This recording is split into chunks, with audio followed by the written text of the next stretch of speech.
Професорите Ивица Јорданов, Гоце Зашов и Даниел Сенесов од Машинската и Владо Симеонов, Гордан Анастасов и Сашо Стоилков од Електроструката се вратија од неколкудневната посета на стручни училишта и центри во Германија и Холандија. Гостувањето е дел од заедничкиот проект на Средното општинско училиште Гошо Викентиев и организацијата Стиштинг од Германија од програмата на Националната агенција Еразмус+. Многу сме задоволни од домакините со изборот на средните училишта, затоа што стварно можевме да видиме голема опрема, богата опрема и убав принцип на работа.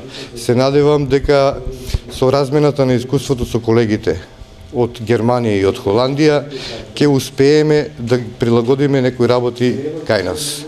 Ќе ни треба и друга опрема, меѓутоа ние сме слотливи, можеме да се снајдеме и со поскромна опрема.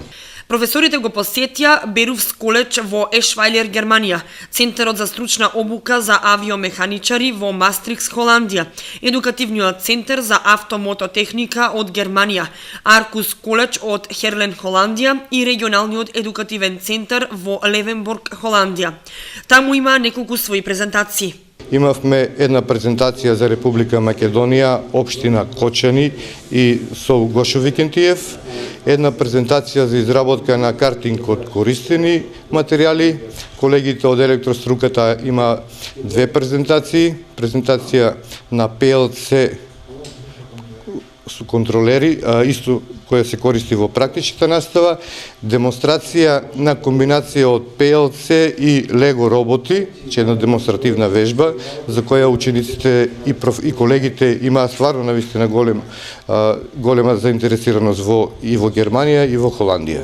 За успешното презентирање на проектот, кочанските професори добија сертификати.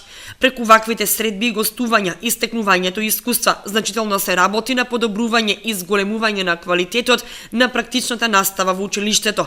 Средното општинско училиште Гошо Викентиев аплицираше за добивање и на други меѓународни проекти во кои ќе учествуваат повеќе држави.